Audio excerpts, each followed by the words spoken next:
As Jake's neural assault reached its peak, something unexpected began happening within the Zephyrian collective consciousness. The chaos he had injected into their network was not simply disrupting their coordination as planned. Instead, it was fundamentally changing the nature of their species in ways that neither human nor alien had anticipated. The virus of human individuality was spreading through their hive mind like wildfire, transforming millions of beings who had never experienced independent thought. For the first time in their evolutionary history, individual Zephyrians began questioning the decisions of the collective. Some continued following orders as they always had, but others hesitated as new concepts entered their minds. Ideas about personal choice and individual responsibility created cognitive conflicts that their species had never encountered.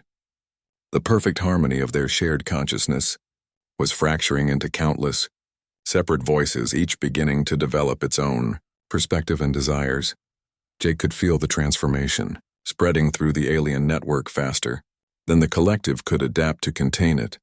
Zephyrians who had operated as perfect components of a vast machine were suddenly discovering what it meant to have preferences and opinions. Some liked certain tactical formations better than others, for reasons they could not explain. Others found themselves drawn to specific locations or activities without any logical justification for their choices. The Zephyrian command structure was experiencing complete systemic failure as millions of individual minds began operating independently instead of in perfect unison. Orders that had once been executed instantly and without question were now being debated and sometimes ignored entirely.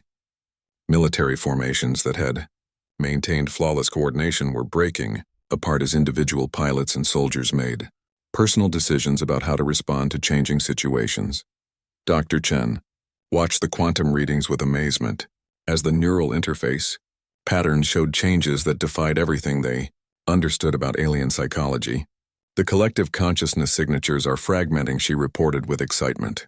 Individual Zephyrians are developing unique neural patterns that are distinct from the hive mind baseline.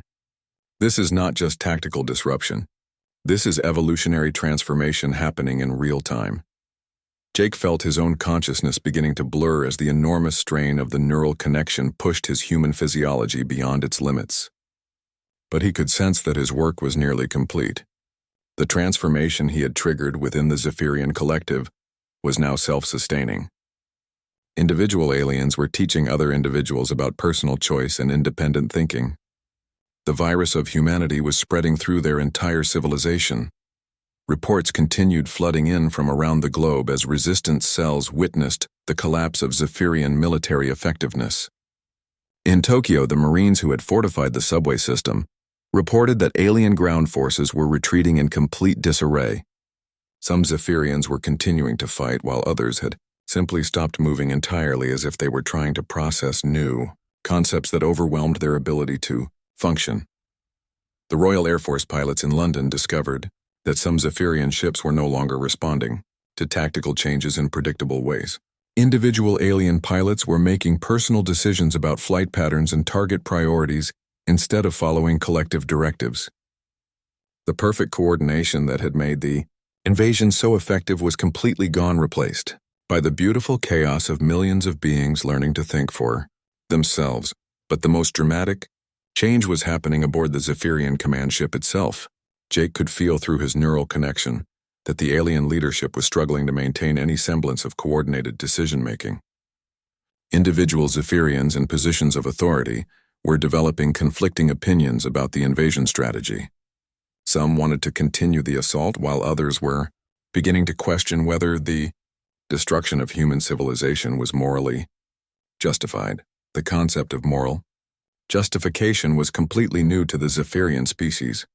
Their collective consciousness had always operated on pure logic and efficiency, without considering ethical implications of their actions. But exposure to human concepts of right and wrong was creating internal conflicts that paralyzed their ability to function as a unified force. Jake sensed that the Zephyrian leadership was preparing to make a desperate decision. Rather than allow the continuing transformation of their species, they were considering a complete withdrawal from Earth's solar system. The risk of prolonged exposure to human thought patterns was too dangerous for their civilization to sustain. Individual thinking was spreading too rapidly for them to control or reverse. Through the neural link, Jake could feel the fear and confusion of millions of Zephyrians who were experiencing emotions and desires for the first time in their species' history. Some were terrified by the new sensations, while others found them exciting and liberating. The perfect order of their hive mind was being replaced by the messy complexity of individual consciousness and personal relationships. Commander Rodriguez coordinated with military units worldwide. As the scope of the Zephyrian collapse became clear, all invasion forces are pulling back to their landing sites, she announced. Multiple ships are departing Earth orbit without any apparent tactical reason for the withdrawal. Whatever psychological transformation Jake initiated is causing them to abandon the invasion entirely. Jake felt the neural connection beginning to fluctuate as his human nervous system reached the absolute limit of what it could endure. But before the link was severed, he received one final communication from the Zephyrian collective consciousness. It was not the harmonious song of unified thought that he had first encountered, but rather a cacophony of millions of individual voices all speaking at once. The message was clear despite its chaotic nature. The Zephyrians were acknowledging that humanity posed a threat unlike anything they had ever encountered, not because of human weapons or technology, but because human ways of thinking were infectious. Prolonged contact with humanity would fundamentally alter Zephyrian civilization in ways that could never be reversed. Some of the alien voices in the communication expressed gratitude for the gift of individual consciousness, while others mourned the loss of their perfect collective harmony. But all agreed that the invasion must end immediately to prevent further contamination of their species, with human concepts of independence and personal choice. Jake smiled through his pain as he realized what he had accomplished. Humanity had not just defeated an alien invasion through superior firepower or tactical brilliance. They had won by sharing the most human quality of all: the stubborn insistence on individual freedom and personal responsibility, even when collective action would be more efficient. The neural interface finally overloaded completely, and Jake collapsed unconscious as the connection to the Zephyrian network was severed. But the transformation he had triggered would continue spreading through alien civilization long after the invasion fleet departed Earth's solar system. Millions of Zephyrians would spend the rest of their lives learning what it meant to be individuals, rather than components of a collective mind. Jake Martinez slowly regained consciousness in the medical bay of the Navy SEAL facility 3 days after the neural interface connection had finally overloaded and severed his link to the Zephyrian network. Dr. Chen was monitoring his vital signs while Commander Rodriguez sat beside his bed, reviewing reports from military units around the globe. The news was almost too incredible to believe, but the evidence was undeniable. The alien invasion was over and humanity had emerged victorious. The Zephyrian fleet had completed its withdrawal from Earth's solar system within 24 hours of Jake's psychological assault on their collective consciousness. Every ship had departed without any further attacks on human installations or population centers. Reconnaissance satellites tracked the alien vessels as they accelerated beyond the outer planets and disappeared into the depths of space using their faster-than-light travel technology. But the victory had come at a cost that was only beginning to be understood. Jake's neural interface tattoo had been permanently damaged by the massive quantum feedback from the alien network. The intricate symbols that had once glowed with otherworldly light were now nothing more than faint scars wrapped around his neck. He would never again be able to communicate directly with Zephyrian technology or translate their harmonic language. Dr. Chen explained the medical implications while Jake sat up carefully in his hospital bed. "The quantum circuits in your tattoo have been completely burned out," she said with concern in her voice. "The neural pathways that allowed you to interface with alien technology have been severed. From a medical standpoint, you are now completely human again without any artificial enhancements." Jake touched the faded markings on his neck and smiled weakly. "Maybe that is for the best," he said. "I spent 15 years carrying alien technology in my body. It might be time to remember what it feels like to be entirely human." Commander Rodriguez shared the global intelligence reports that had been compiled during Jake's recovery. The transformation he had triggered within the Zephyrian collective consciousness had been even more dramatic than anyone had anticipated. Intercepted alien communications suggested that individual thinking was spreading throughout their entire civilization like a chain reaction that could not be stopped or reversed. Some Zephyrians had embraced their newfound individuality and were exploring concepts like personal relationships and creative expression for the first time in their species' history. Others were struggling to adapt to independent thought and were experiencing what could only be described as an identity crisis on a planetary scale. The perfect harmony of their hive mind had been shattered forever by exposure to human concepts of freedom and personal choice.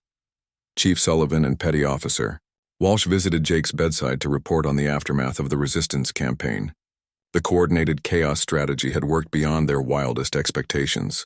Human forces around the world had demonstrated levels of creativity and unpredictability that even their own commanders found surprising. Every resistance cell had developed unique tactics that reflected local resources and individual personalities. The farmers in Australia were being hailed as heroes for their electromagnetic pulse irrigation system that had disabled alien equipment across an entire continent. The Royal Air Force pilots in London had been awarded medals for their improvised crop duster assault on Zephyrian landing sites.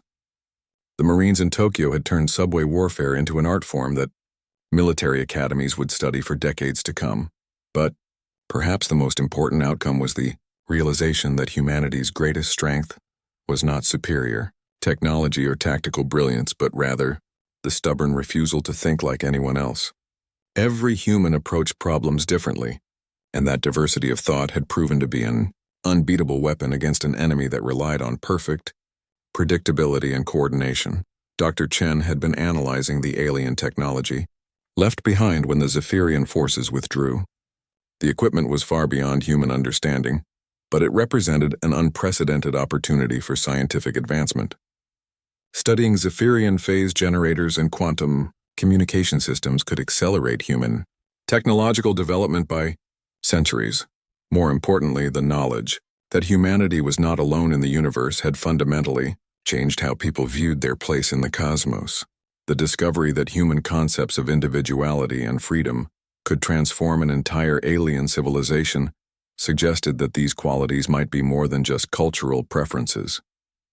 They might represent universal principles that could spread throughout the galaxy. Jake was officially reinstated to his former rank of captain in the United States Space Force, which was being re-established, with a new mission focus on defending Earth against potential extraterrestrial threats. But he declined the offer to return to active duty. After spending 3 years as a janitor, he had discovered that he preferred quiet service to the spotlight of military command. Instead, Jake accepted a position as a consultant for the newly formed Department of Xenological Defense. His role would be to help prepare humanity for future contact with alien civilizations by studying the psychological and cultural factors that had made the Zephyrian invasion ultimately unsuccessful. The department was particularly interested in developing strategies for peaceful first contact that would avoid the misunderstandings that had led to the invasion attempt. 6 months after the invasion ended, Jake returned to his old job cleaning the Navy SEAL training facility. Commander Rodriguez had offered him a desk in the operations center, but he preferred to work with his hands while thinking about the bigger questions facing humanity. The facility had been expanded to include new research laboratories where scientists were studying Zephyrian technology and developing defensive systems for future encounters. Dr. Chen often found Jake working late in the evening when she arrived for her night shift in the xenobiology lab. They would talk about the implications of what had happened and what it meant for the future of human civilization. The invasion had ended, but it had also opened a door to the wider universe that could never be closed again. Sometimes when Jake was alone in the facility late at night, he would look up through the windows at the stars and wonder what was happening in the Zephyr system. Were individual Zephyrians learning to love and dream and create art for the first time in their history? Were they struggling with the loneliness that came with independent thought or celebrating the freedom to make personal choices? The neural interface tattoo might be dead, but Jake still felt connected to the transformation he had helped trigger throughout an entire alien civilization. Humanity had not just defended itself against invasion, they had accidentally started a revolution that would spread throughout the galaxy, one independent thought at a time. And in the end, that was perhaps the most human legacy of all. The stubborn insistence that every individual mind had value, and that freedom was worth fighting for even against impossible odds. Jake Martinez had spent his career exploring the stars, but he had learned that the most important discoveries were not about alien technology or distant worlds. They were about what made humanity special in a universe full of wonders and dangers that were only beginning to be understood. Within hours of Jake revealing his plan, the resistance network began spreading through every surviving military communication system around the globe.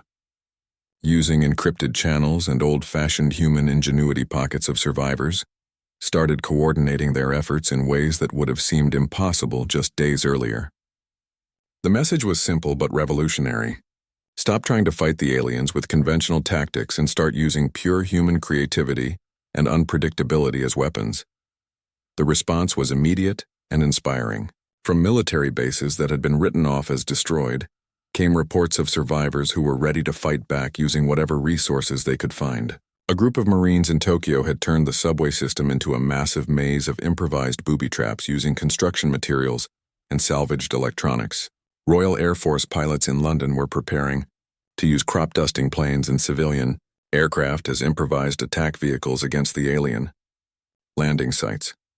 Jake worked with Dr. Chen and the facility's technical staff to modify the main communication array into an amplifier for his neural interface tattoo. The process required delicate adjustments to quantum frequency modulators and neural pattern enhancers that pushed the equipment far beyond its original design specifications. If the modifications worked properly, Jake would be able to establish a connection to the Zephyrian network from a much greater distance than had originally been possible. Dr. Chen monitored the technical readings as they made final adjustments to the amplification system. The range should be sufficient to reach their command ship from here, she said.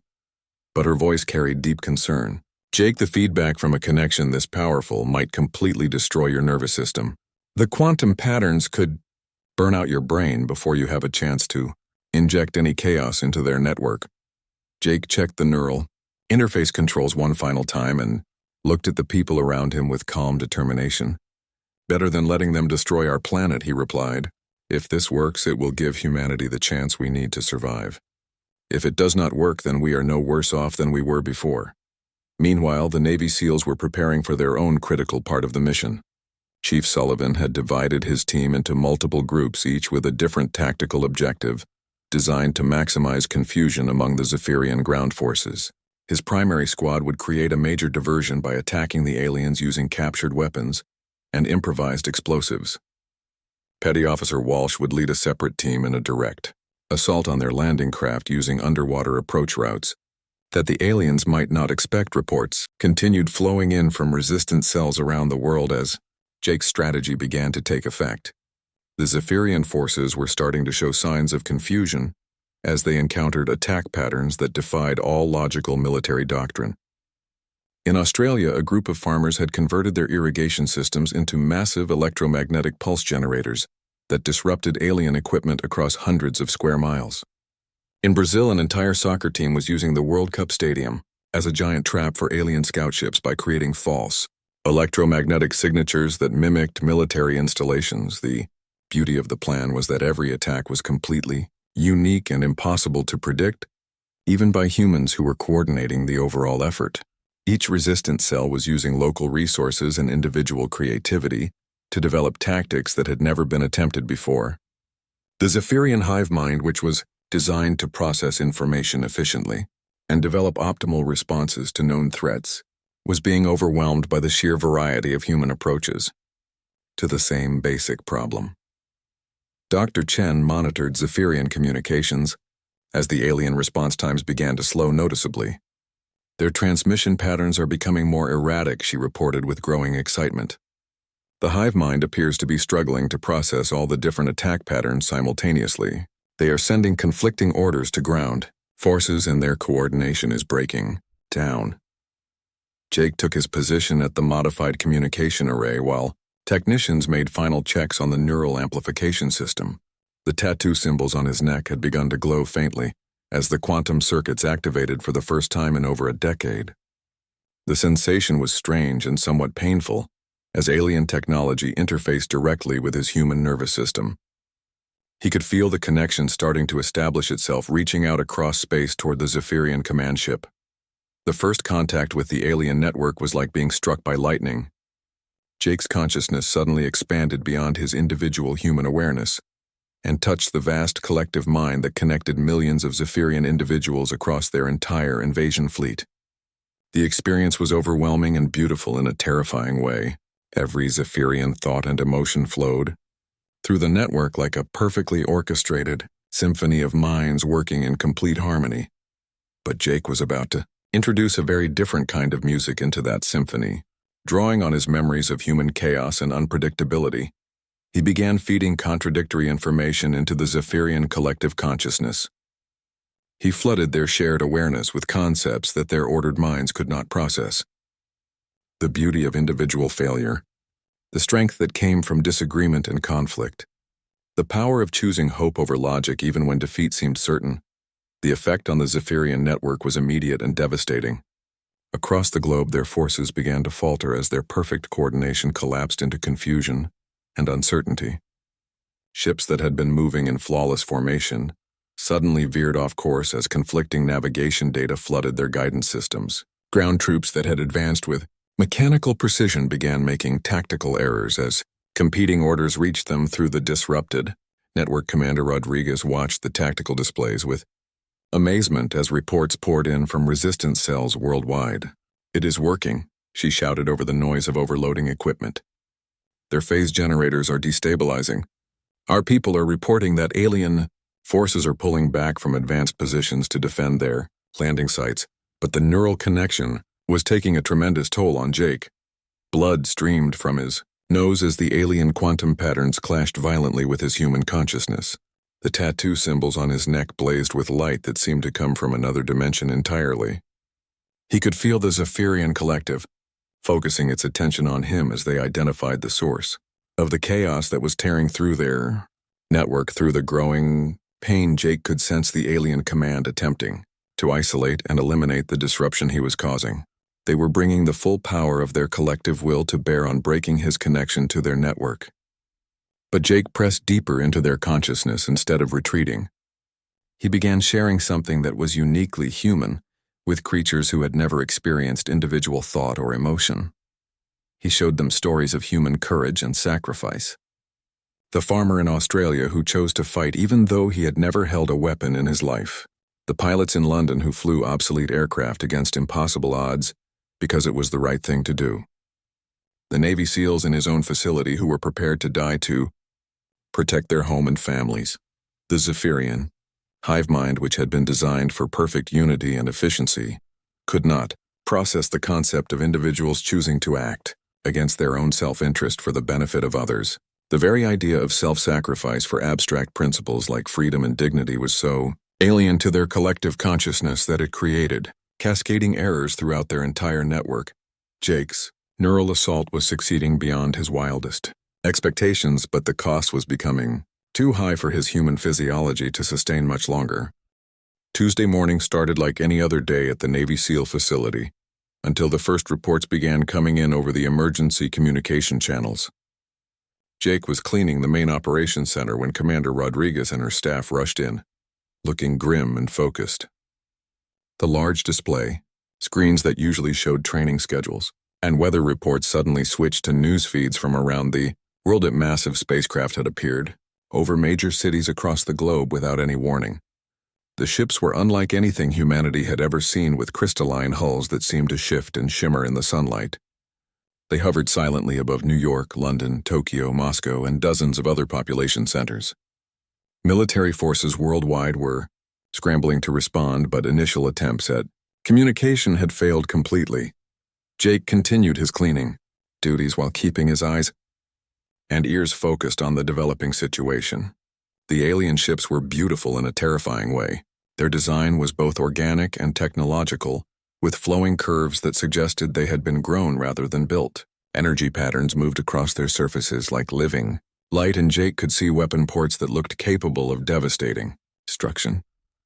Within the first hour, it became clear that these visitors were not peaceful. The beings that emerged from the ships were 7 feet tall with crystalline exoskeletons that reflected light in prismatic patterns. They moved with fluid grace and seemed able to phase through solid matter at will. When human military forces tried to engage them, conventional weapons passed right through their bodies as if they were made of light. Dr. Chen was called in immediately to help analyze the alien technology and biology. She set up her equipment in the main briefing room and began studying the footage and data coming in from around the world. The aliens had sent a single message to every major government simultaneously. The translation was simple and terrifying. Humanity had 72 hours to surrender unconditionally or face complete annihilation. Jake watched Dr. Chen work as he cleaned around her station. She was brilliant and dedicated, but he could see the fear and frustration in her eyes. The alien technology was so far beyond human understanding that it might as well have been magic. Their weapons dissolved human technology on contact, and their defensive shields made them practically invulnerable to any form of attack. The aliens called themselves Zephyrians, according to the limited intelligence that was being gathered. They seemed to operate as a collective with perfect coordination between individual units. When one Zephyrian learned something, all the others knew it instantly. This hive mind capability made them incredibly efficient at adapting to human tactics and countermeasures. Commander Rodriguez assembled her team for an emergency briefing. The Navy SEALs filed into the room looking determined despite the hopeless situation they were facing. Chief Sullivan had that focused expression he wore during the most challenging training exercises. Petty Officer Walsh looked young and nervous but ready to follow orders no matter how dangerous they might be. Dr. Chen presented what little information they had managed to gather about the invaders. The Zephyrians possessed technology that was at least 2 centuries ahead of anything humans had developed. Their ships could travel faster than light, and their weapons operated on principles that human science could not explain. Most troubling of all was their ability to phase through matter, which made traditional military tactics completely useless. Jake positioned himself near the back of the room where he could hear everything while appearing to focus on his cleaning duties. As Dr. Chen spoke about the alien capabilities, he found himself nodding slightly at her analysis. Her conclusions were accurate based on the limited data available, but Jake knew there was much more to the Zephyrian threat than anyone realized. The discussions in the briefing room became heated as the military personnel tried to develop strategies for fighting an enemy that seemed unbeatable. Some suggested nuclear weapons, but the aliens had already demonstrated the ability to neutralize missiles before they could reach their targets. Others proposed guerrilla warfare tactics, but how could you fight an enemy that could walk through walls and seem to know your every move? Chief Sullivan slammed his fist on the conference table in frustration. There had to be something they could do besides wait for the inevitable.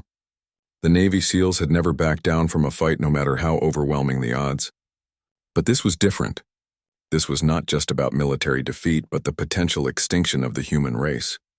Jake continued working while listening to the increasingly desperate planning session. Reports were coming in from military bases around the world, describing failed attempts to engage the Zephyrian forces. Every conventional weapon and tactic had been tried without success. The aliens seemed to anticipate human actions before they were even attempted. Dr. Chen played audio recordings of Zephyrian communications that had been intercepted by listening stations. The sounds were unlike anything humans had heard before. They consisted of harmonic tones and frequency patterns that seemed to carry enormous amounts of information. Military cryptographers and linguists had been working around the clock to decode the alien language, but had made no progress. Jake felt a chill run down his spine as he heard the Zephyrian communications. The harmonic patterns were hauntingly beautiful but also deeply unsettling. He found himself understanding fragments of meaning in the alien sounds, though he was careful not to show any reaction.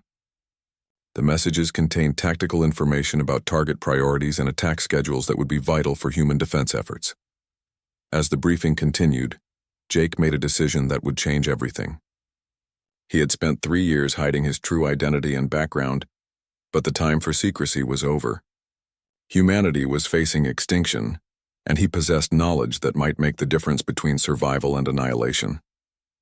The question was whether anyone would believe him when he revealed the truth about who he really was and what he knew about the Zephyrian threat. The alien invasion had begun, and Earth's military forces were being systematically destroyed. But Jake Martinez was no ordinary janitor. and he was about to prove that humanity still had cards to play in this deadly game. The moment Jake's neural interface connected fully to the Zephyrian quantum network, he experienced something no human had ever felt before. His consciousness expanded beyond the boundaries of his individual mind and touched the vast collective awareness that connected millions of alien beings across their entire invasion fleet. The sensation was like being caught in a massive ocean of shared thoughts and emotions where every individual mind contributed to a perfect harmonious whole. The Zephyrian hive mind was beautiful in its complexity and terrifying in its absolute unity. Jake could feel their collective purpose flowing through the network like a river of pure intention. Every decision was made instantly with perfect consensus. Every action was coordinated with flawless precision. There was no conflict or disagreement because individual desires were completely subsumed into the greater collective will. And Jake was about to poison that perfect harmony with pure human chaos. Drawing on his deepest memories of what it meant to be human, Jake began flooding the Zephyrian network with concepts that their ordered minds could not comprehend. He shared the beauty of individual failure and the lessons that came from making mistakes. He showed them the strength that humans found in disagreement and argument. He demonstrated the power of choosing hope over logic, even when all evidence suggested that defeat was inevitable. The effect on the Zephyrian collective consciousness was immediate and catastrophic. Across the globe, their invasion forces began experiencing something they had never encountered in their entire evolutionary history. Individual Zephyrians started questioning orders. Some continued following the collective will while others hesitated, as strange new thoughts entered their minds. The perfect coordination that had made them so effective was fragmenting into uncertainty and confusion. Jake could feel the alien network struggling to process the contradictory information he was injecting into their shared consciousness. Their hive mind had evolved to handle vast amounts of data and make optimal decisions based on complete information. But human concepts like sacrifice, for abstract principles and choosing difficult paths because they were morally right, created logical paradoxes that crashed their decision-making systems. Dr. Chen watched the technical readings with amazement as the neural interface output reached levels that should have been impossible for human physiology to sustain. Jake's vital signs were fluctuating wildly, but he was maintaining the connection despite the enormous strain on his nervous system. The quantum patterns flowing through the modified communication array were unlike anything she had ever recorded. Reports flooded in from resistant cells around the world confirming that the psychological assault was working beyond their most optimistic projections. Zephyrian forces everywhere were showing signs of disorganization and tactical confusion.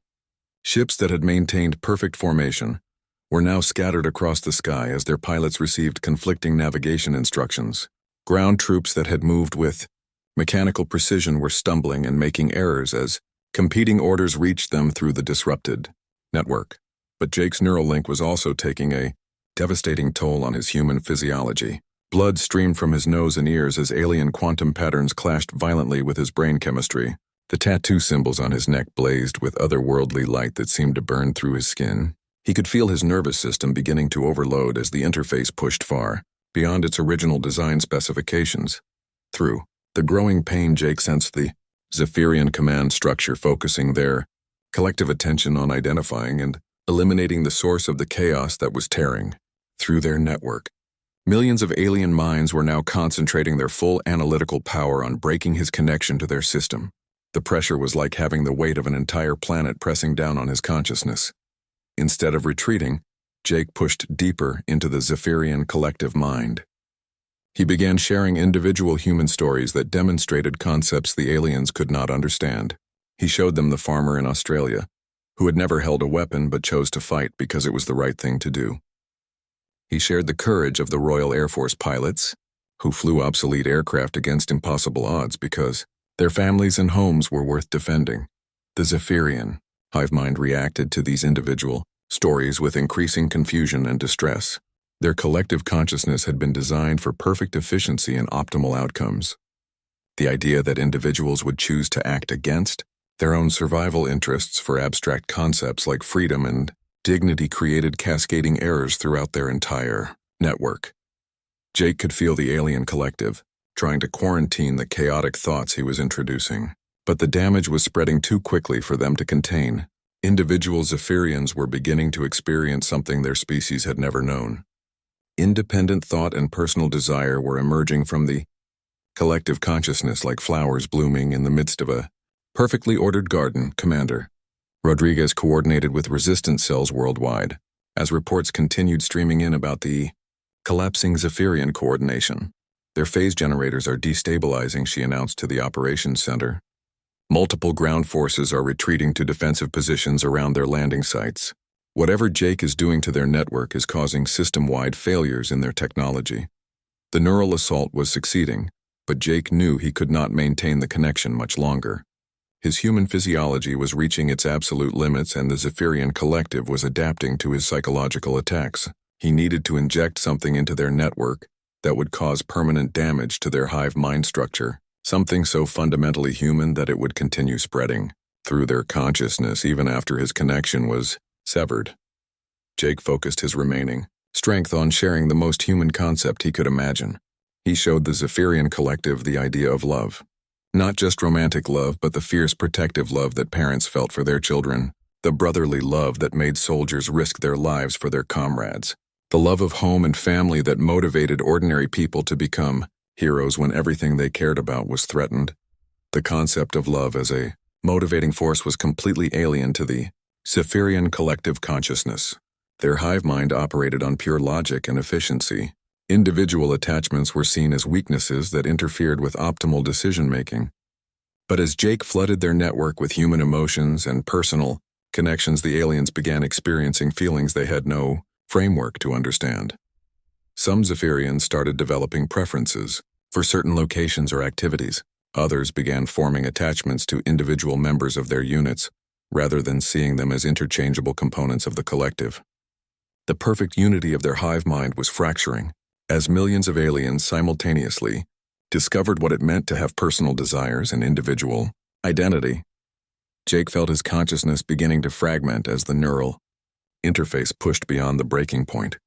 But he had accomplished something that would echo through the Zephyrian civilization for generations to come.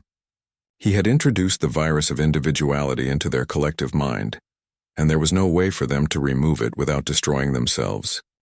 Jake Martinez pushed his mop bucket down the empty hallway of the Navy SEAL training facility at Naval Amphibious Base Coronado. The wheels squeaked softly against the polished floor as he made his way through the building in the early morning darkness.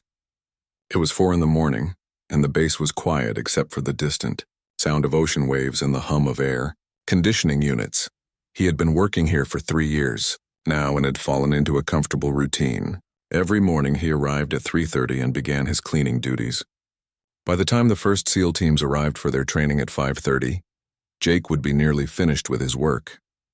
The elite warriors barely noticed him as they hurried past carrying their gear and discussing their upcoming exercises. Jake preferred it that way. He kept his head down and did his job without drawing attention to himself. His work clothes were simple and clean, dark blue pants and a matching shirt with his name embroidered on the pocket. He always made sure his collar was pulled up high enough to cover the tattoo that wrapped around his neck. The intricate design looked like some kind of tribal marking to anyone who caught a glimpse of it, but Jake knew it was much more than decoration. Commander Lisa Rodriguez was usually the first officer to arrive each morning.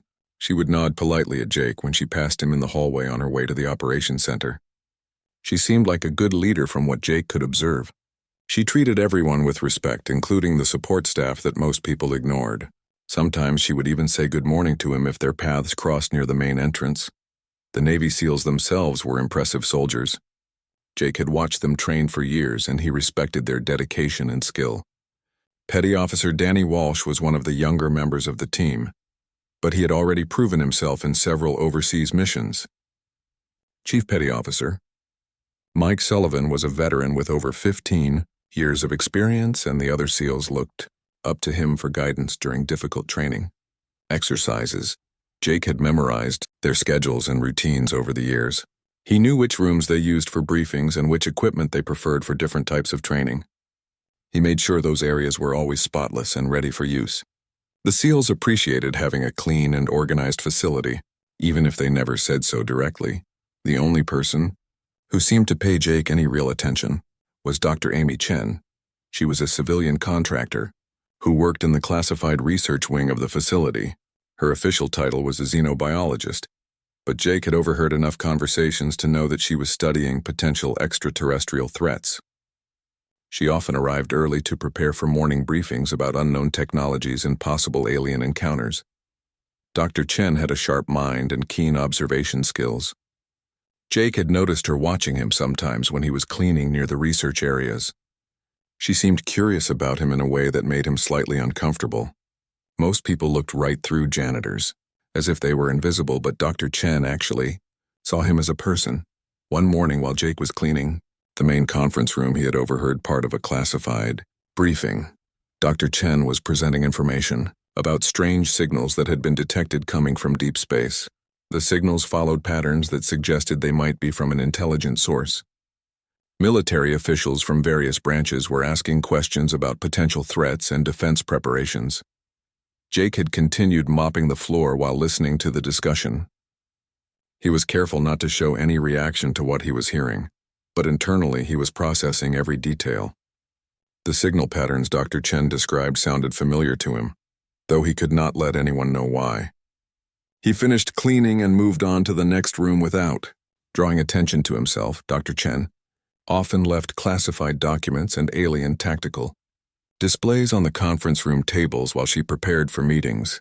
Jake would clean around them carefully while his eyes scanned the information. The alien script and technical diagrams meant nothing to most people, but Jake found himself reading them with an understanding that surprised even him. He was careful to never touch the documents or spend too long looking at them. Sometimes Dr. Chen would arrive early and find Jake already working in the research areas. She would watch him as he cleaned around the holographic displays and computer terminals.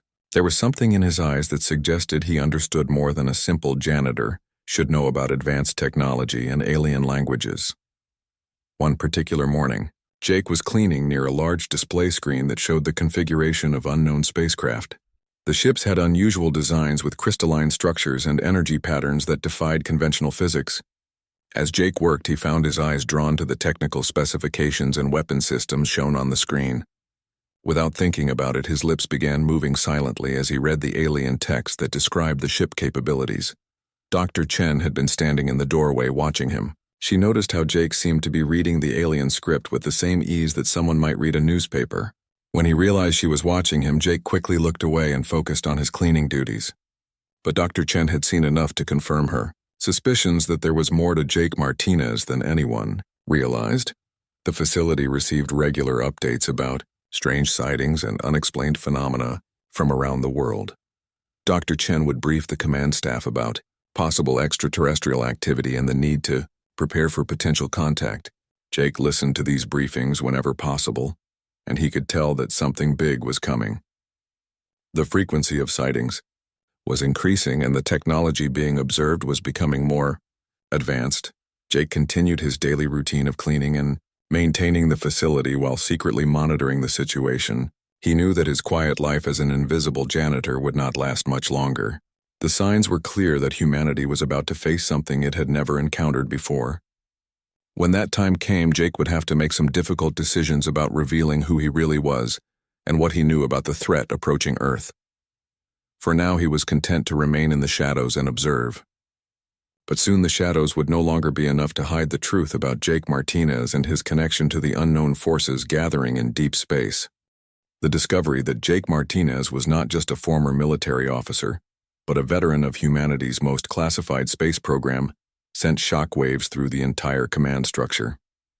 Within hours, word had spread through secure channels to military leaders around the world that they finally had someone who understood the enemy they were fighting. For the first time since the invasion began, there was a glimmer of hope that humanity might have a chance to survive. Jake found himself at the center of a whirlwind of activity. As intelligence officers and military strategists peppered him with questions about Zephyrian technology and tactics. He answered each inquiry with detailed precision, drawing on memories that had been suppressed for over a decade.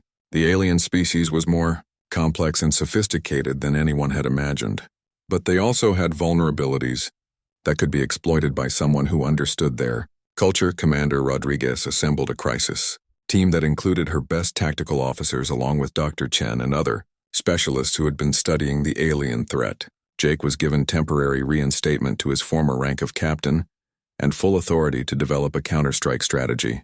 The weight of human survival now rested on the shoulders of a man who had spent 3 years quietly mopping floors and emptying trash. Can's Project Deep Sky had been launched 15 years earlier during a period of increased UFO sightings and unexplained phenomena that suggested Earth was being observed by extraterrestrial intelligence. The military had developed experimental faster-than-light drive technology, based on theoretical physics that pushed the boundaries of human understanding. Jake's team had been selected from the most elite pilots and reconnaissance specialists in all branches of the armed forces. The mission parameters had been simple in concept, but nearly impossible in execution. Travel to nearby star systems and gather intelligence about any civilizations that might pose a threat to Earth. The team had spent months in preparation learning alien languages and studying xenobiology before departing on their dangerous journey into the unknown reaches of space. The Zephyr system had been their primary target because long-range sensors had detected signs of advanced technology in large-scale construction projects. When Jake's team arrived, they found a civilization that had evolved far beyond anything humans had achieved. The Zephyrians had mastered technologies that seemed like magic to human observers. They could manipulate matter at the quantum level and had developed faster-than-light travel that made human efforts look primitive by comparison. What made the reconnaissance mission even more challenging was the discovery that Zephyrian society was based on a collective consciousness that shared thoughts and emotions across their entire species. Individual Zephyrians were essentially nodes in a vast network that processed information and made decisions with perfect coordination.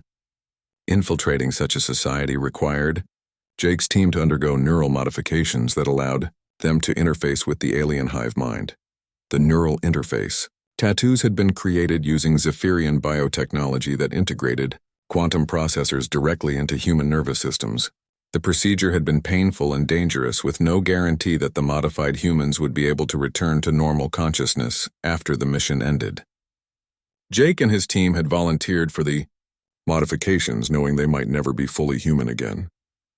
Dr. Chen examined the tattoo symbols with her scientific instruments, while Jake explained how the neural interface functioned. The markings were not just decorative patterns, but actual quantum circuits that could link human consciousness to the Zephyrian collective network. When activated, the tattoo allowed direct communication with alien computer systems and provided translation capabilities for their complex harmonic language. During their 2 years in Zephyrian space, Jake's team had learned everything they could about alien military capabilities and strategic thinking. The Zephyrians were not inherently aggressive, but they viewed other species as potential threats that needed to be neutralized before they could become dangerous. Their invasion of Earth was essentially a preemptive strike designed to eliminate humanity before human technology could advance to a level that might challenge Zephyrian dominance. The most important discovery Jake's team had made was that the Zephyrian collective consciousness had a critical vulnerability. Because they shared thoughts and emotions instantaneously across their entire species, they were susceptible to psychological warfare that could disrupt their coordination. Chaos and confusion injected into their network could cascade through their entire civilization, causing temporary paralysis of their military forces. Jake's plan was audacious and seemingly impossible. He proposed using his neural interface to infiltrate the Zephyrian command ship and inject chaotic thought patterns directly into their collective consciousness. The psychological attack would have to be coordinated with simultaneous physical assaults on their ground forces to maximize the disruption and prevent them from adapting to the attack. The major problem with the plan was that Jake's neural interface had been designed for use within Zephyrian society, not for attacking an invasion fleet from the outside. The range limitations and power requirements meant he would need to get extremely close to their command ship to establish a connection. With Earth's Air Force destroyed and Zephyrian phasing technology making their ships nearly impossible to approach, it seemed like a suicide mission. Chief Sullivan studied the tactical requirements and shook his head in frustration. Even if we could get you close enough to their command ship, the neural interface attack would only last as long as you could maintain the connection. Once they identified the source of the disruption, They would focus their entire collective will on breaking your link to their network. Jake nodded grimly. The neural feedback would probably destroy my nervous system, but it might give humanity enough time to mount an effective counterattack. While their forces are disrupted, Dr. Chen had been analyzing the technical specifications of the neural interface tattoo, and she looked up with concern in her eyes. Jake, the quantum circuits in your tattoo have been dormant for over a decade. We do not know if they will still function properly after so much time. Attempting to activate them could kill you before you even establish a connection to the alien network. That was when Petty Officer Walsh spoke up with an idea that changed everything. What if we do not try to fight their technology directly, he said. What if we use their assumptions against them instead? Jake turned to the young SEAL with interest. What do you mean by that? Walsh moved to the tactical display and began pointing out patterns in the Zephyrian attack formations. You said they are a hive mind species. That means they think alike and react alike to any given situation. But humans are chaotic by nature. Every single person in this room would approach the same problem in a completely different way. What if that randomness is actually our greatest advantage? Jake's eyes lit up with understanding as he grasped the implications of Walsh's suggestion. A multi-vector assault, he said with growing excitement. Not just one infiltration attempt, but dozens of simultaneous attacks, each one completely different from the others. Their hive mind will not be able to predict or counter pure human randomness. Commander Rodriguez smiled for the first time since the invasion began. You are talking about turning every human survivor into a one-person chaos agent, she said. Exactly, Jake replied. We coordinate a global network of individual attacks, each one unique and impossible to predict. While they are trying to process all the different tactical approaches, I use my neural interface to inject a feedback loop directly into their quantum network. The combination of external chaos and internal disruption should overload their collective consciousness completely. The plan began to take shape as military minds around the world started coordinating their efforts through encrypted communication channels. Humanity was about to fight back using the one weapon the Zephyrians could never understand or counter. Pure human unpredictability combined with the stubborn refusal to surrender that had carried the species through countless challenges throughout history. By the second day of the invasion, the situation had become desperate beyond anything the military commanders had imagined. Reports flooded in from around the world describing the systematic destruction of Earth's defensive capabilities. The Zephyrian forces were not just defeating human resistance, they were completely eliminating it with methodical precision that suggested they had studied human military doctrine for years. Jake arrived at the facility that morning to find the operations center buzzing with frantic activity. Commander Rodriguez looked like she had not slept in days, and her staff were working around the clock trying to coordinate with surviving military units worldwide. The news was uniformly bad. Major air bases had been reduced to smoking craters. Naval fleets had been vaporized by weapons that seemed to bend the laws of physics. Ground forces that attempted to engage. The aliens simply disappeared as the Zephyrians phased through their defensive positions. Dr. Chen had set up additional monitoring equipment throughout the research wing and was desperately trying to find any weakness in the alien technology. She had teams of scientists analyzing every piece of data they could gather about Zephyrian weapons and defensive systems. But for every pattern they identified, the aliens seemed to adapt their tactics to counter human understanding. Jake went about his cleaning duties with growing tension building inside him. He could hear the fear and desperation in the voices of the people around him. These were some of the most capable military personnel on Earth, and they were facing a threat that made them feel completely helpless. Every strategy they developed was countered before they could implement it. Every weapon they deployed was neutralized with casual ease. The afternoon briefing was scheduled for 2 o'clock, and Jake made sure he was working in the main conference room when it began. Commander Rodriguez called the session to order, and Dr. Chen began presenting the latest intelligence reports. The news was worse than anyone had expected. The Zephyrians were no longer content to simply hover over major cities. They had begun landing ground forces and establishing control zones around strategic locations. As Dr. Chen spoke about the alien tactics and technology, Jake found himself growing increasingly agitated. He knew things about the Zephyrians that could help humanity fight back, but revealing that knowledge would expose secrets that had been buried for 15 years. He had made a promise to stay silent, but watching his species face extinction was making that promise impossible to keep. The meeting was interrupted by an incoming transmission from the Zephyrian command ship. The harmonic tones filled the conference room with their alien complexity, and Dr. Chen immediately began running the signals through her translation computers. The equipment hummed and clicked as it attempted to decode the message but made no progress interpreting the alien language. Jake listened to the transmission and felt his blood run cold. The harmonic patterns were carrying information about the next phase of the Zephyrian assault.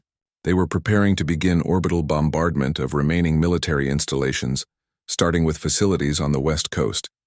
The attack would commence at sunset and would target every base from Canada to Mexico. Dr. Chen was frantically adjusting her equipment, trying to extract meaning from the alien communication when Jake made the decision that would change everything. He stepped forward from where he had been cleaning near the back wall and spoke, in a clear, steady voice that carried across the room. "They were saying the orbital bombardment begins at sunset," he said quietly. The entire conference room fell silent. Every person in the room turned to stare at the janitor who had just translated an alien language that Earth's best scientists and cryptographers could not crack. Commander Rodriguez was the first to recover from the shock. "What did you just say?" she asked in a voice that mixed disbelief with growing hope. Jake straightened up and for the first time in 3 years looked directly at the command staff instead of keeping his eyes focused on his work. "The Zephyrians are giving coordinates for strategic strikes. They plan to target the remaining military installations, starting with the West Coast facilities." Dr. Chen stood up slowly from her chair. Her scientific mind was struggling to process what she had just witnessed. "That is impossible," she said. "We have been working on this language for months with the most advanced computer systems available. How could you possibly understand what they are saying?" Jake looked around the room at the faces staring at him with mixtures of confusion, hope, and suspicion. His hand moved slowly to his collar, and after a moment of hesitation, he pulled it down to reveal the tattoo that wrapped around his neck. The intricate pattern of symbols and markings seemed to shift and move in the fluorescent lighting of the conference room. Some of the symbols clearly matched the Zephyrian script they had been seeing in alien transmissions and displays. "My name is Jake Martinez," he said, and his voice now carried an authority and confidence that had never been there before. "Former Captain, United States Space Force Deep Space Reconnaissance Division, and I've been to the Zephyr system." The revelation hit the room like a physical blow. Commander Rodriguez felt her knees go weak as she realized that the quiet janitor she had been nodding to for 3 years was actually a former military officer with experience that could save humanity. Dr. Chen stared at the tattoo symbols with growing excitement as she recognized patterns that matched her alien language research. "Chief," Sullivan was the first to find his voice. "Space Force was disbanded over a decade ago," he said suspiciously, "and there is no such thing as a Deep Space Reconnaissance Division." Jake met his gaze steadily. "The program was classified beyond black-level clearance. Project Deep Sky. We used experimental faster-than-light technology to scout potential threats in nearby star systems. My team spent 2 years in Zephyrian space studying their culture, technology, and military capabilities." The questions came rapid-fire from around the room. If Jake had known about the Zephyrian threat, why had he not warned anyone? Where were the other members of his team? How had he ended up working as a janitor at a Navy SEAL facility? Why had he waited until now to reveal his identity and knowledge?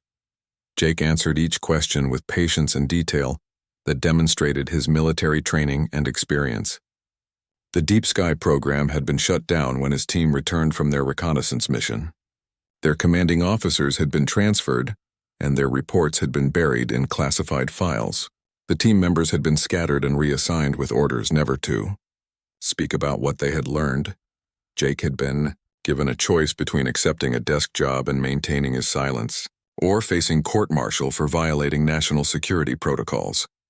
He had chosen to disappear into civilian life rather than risk exposure of the program. The janitor position at the Navy SEAL facility had allowed him to stay connected to military intelligence while maintaining his cover.